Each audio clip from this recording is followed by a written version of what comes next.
今天的影片开始前，想要按惯例问问大家，你是不是常常打开衣橱，明明衣服也不少，但是却不知道该穿什么，或是明明衣服很多，但总觉得衣橱就是少了那一件，还是你也觉得自己的衣橱越看越没劲，越看越无聊？再不然，你是不是常常在出门前花比预期更长的时间找衣服，找来找去，试来试去都看不顺眼，到最后又抓了平常最常穿的那一套出门呢？今天这一集就帮大家梳理一下，为什么明明衣橱里面的衣服也不少，但是总是找不到衣服穿，或是越看越讨厌自己的衣橱的6个原因。找到原因，我们就可以找到解决的方法。让我们一起从讨厌自己的衣橱转换成打从心底就喜欢我们自己的衣橱。Hello， 我们是 Atypical Girls， 我是一不小心太超前，蹭不到热度，只能蹭个另类观点的 A。我们是最会以断舍离修炼身心灵的实用美学频道。对了，听说等一下广告帮我们多看个几秒的朋友，会散发珍珠光，幸运女神、财神爷、桃花，通通都会追着你跑哦。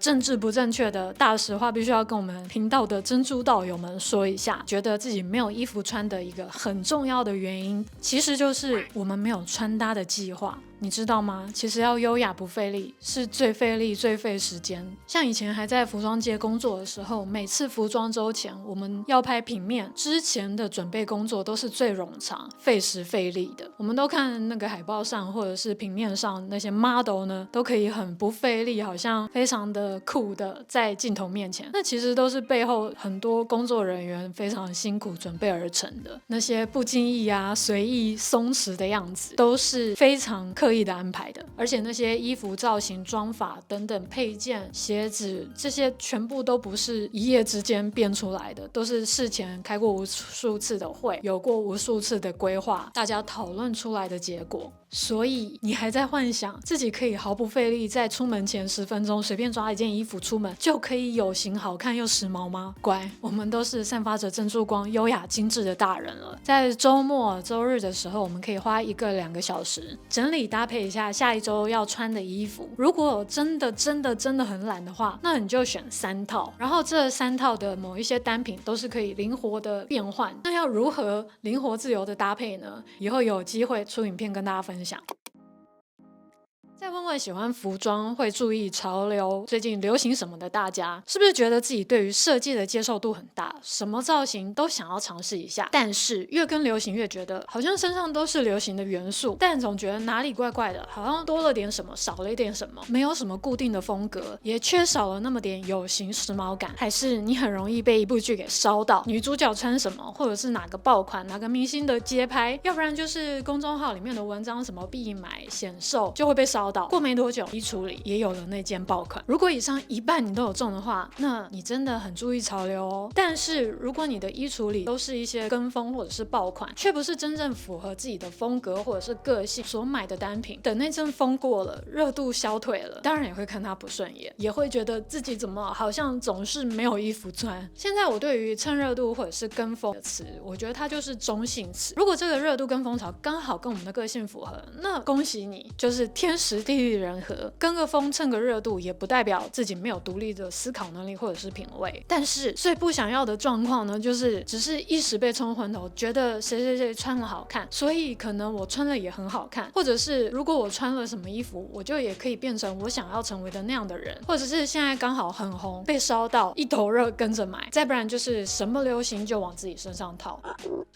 其实大部分会觉得对于流行的接受度很高，容易心动，有没有可能是因为你还没有抓准自己的风格，或者是被误导买流行的东西就是时髦有型有风格？就像很多服装设计师的偶像 Coco Chanel 女士说 Fashion changes, style endures。 我们先排除先天下来就非常确定自己风格，然后这个风格刚好也跟你的生活习惯个性紧紧的贴合在一起。如果你认为断舍离很难的话，其实找风格是比断舍离更难的事，但是我们可以透过断舍离更了解自己，之后呢也更容易建构一个自己的穿衣系统，没有确定的风格，一头热跟着流行买，或者是过了这个风潮，过了这个热度之后，你就觉得自己永远就少了一件衣服。找风格是一个非常大又深的坑，也十分的不容易。但 Coco Chanel 女士也说 Beauty is the moment you decide to be yourself， 可见找自己才可以找到自己的美，找到自己的美就会有自己的风格。没有一件衣服鞋子是白缴智商税的，就像是没有一条路是白走的一样。风格跟断舍离一样，奇迹不会在一夜之间发生，更不会因为我们买了某个单品，跟了某个热度，我们就可以变成理想中的样子。之后我们也会做关于找风格的影片哦，陪伴大家找到自己的美。不过现阶段如果你还不确定自己的风格的话，我自己的体会是，与其冲动购物，我们呢先冷静，我们先照顾好自己的硬体设备，像是皮肤啊、牙齿、发质、身体健康、身材等这些硬体条件都进步之后，我们就会更有信心的去驾驭我们想要的风格。如果还没有找到风格，至少我们很健康。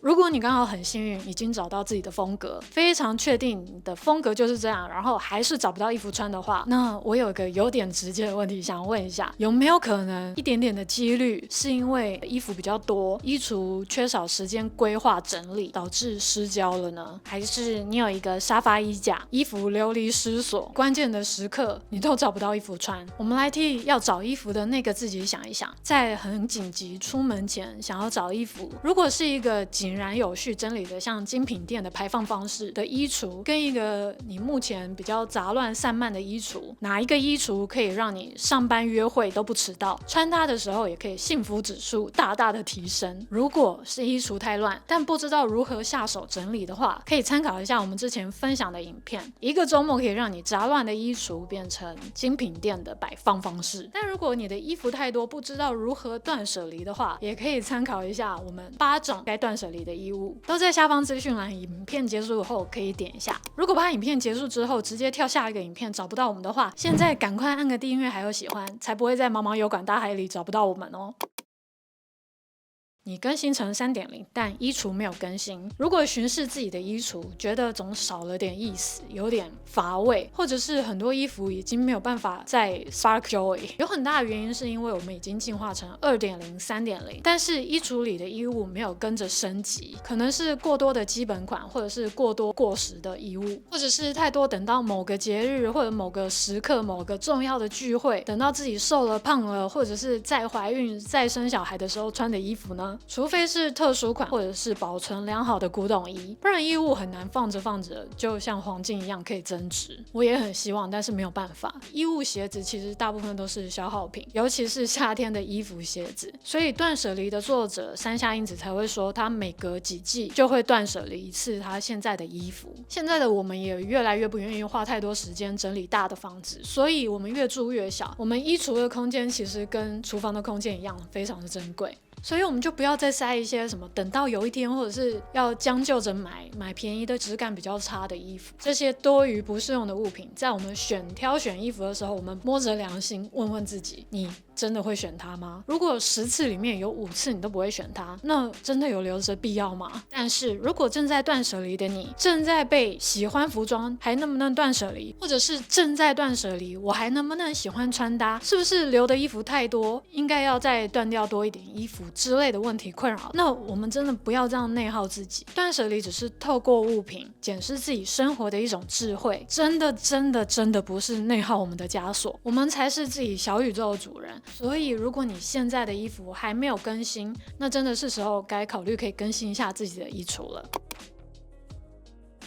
购物是解决问题的捷径，你是不是以为这个时候我就要开始鼓励大家烧掉衣橱里所有的衣服，全部换新？虽然我偶尔也很想，但是当然不是。如果购物可以解决问题的话，那为什么我们还会常常让自己陷入一种没有衣服穿的怪圈里？所以当自己又觉得自己没有衣服穿的时候，第一件事我们就先不要向外求，认为购物就是魔法啦，购物治百病啦，购物可以舒压啦。我知道我们以前一直接受媒体上的一个暗示，是购物可以舒压，购物治百病，女人要对自己好就是要购物。但我这里是并没有认为购物是不好或者是邪恶的，谁不喜欢新鲜的东西？但是在遇到问题的时候，我们就把购物当成一个解决问题的捷径吗？购物前呢，其实我们可以先花一点时间看看自己的衣橱现有的东西有什么是可以重新排列组合啊，灵活的搭配运用的。会不会自己衣橱里面有一些其实很时髦，但是被我们一直忽略的单品？这时候你是想说我人格分裂吗？一下子说不要追求流行，一下子呢又说要看现在流行什么。但是刚刚也有提到，了解当下的趋势其实不是盲目，也不是没有理性的判断，而是了解现在大家都在流行什么，穿什么之后，我们可以看看自己的衣橱，如果有刚好符合的，那不是很好吗？也可以看看别人怎么搭配的，就可以有一个灵感可以参考。如果把穿搭也当成一个游戏的话，要闯关，那我们就是了解游戏规则。那了解现在的流行趋势跟穿搭的一些规则，也只是了解规则之后呢，我们才可以试着去打破它，或者是做一些变化。我们精致 girl 要学会拿捏潮流，而不是被潮流拿捏。所以如果你的衣橱真的让你毫无头绪、索然无味的话，那在我们自己的预算还有能力范围，一次就买到自己最喜欢、你觉得品质最不错的。我们不要将就，像现在也有很多二手平台啊，可以买卖二手物品。如果没有使用二手物品上的心理障碍的话，真的可以考虑看看。虽然我也想，但是大家的钱都不是大风刮来的。总之，我们可以为了对的、适合自己的买单，但是我们不要轻易为了将就或者是品牌而买单。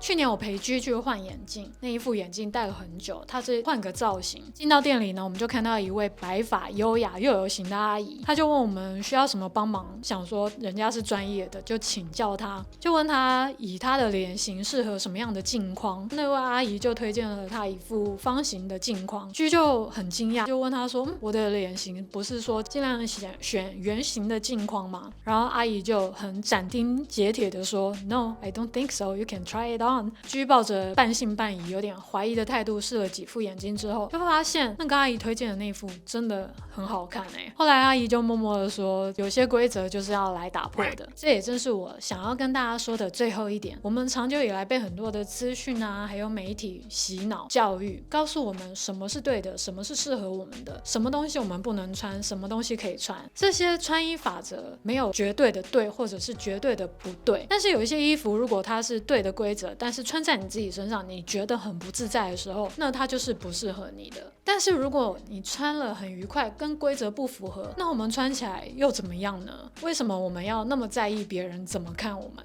如果你隔壁的 Karen 又跑来跟你说，你这样穿不符合什么规则，或者是你高个就应该怎么样，大肚子就不可以穿紧身衣，或者是遇到又要给你点评批评的人的时候，那就把这一集分享给他，请他先照顾好自己，祝他有美好的一天。当然每个人都可以表达自己的观点，但是美感是很主观的，只要是自己觉得合理舒服而且漂亮，让你有自信的，那别人的想法我们不需要去接受它。我们也没有义务要去符合其他人的价值观啦，或者是美感。了解这些规则，只是选一些适用我们的，我们自己留着；不适用我们的，我们就要自己客制化，改变它。另外，我觉得这个世界上最可爱的地方，就是我们每一个人都是独一无二的珍珠，每一个独特的我们都是很值得被欣赏、被尊重的。至少我们自己要尊重自己。你觉得呢？独特的你，帮我们按个喜欢了吗？你的喜欢还有订阅是我们填坑最大的动力。以上就是今天的分享，欢迎大家留言有没有买二手衣，或者是哪一个二手衣的平台网站或者是店面让你最喜欢的。如无意外，我们下周见，拜拜。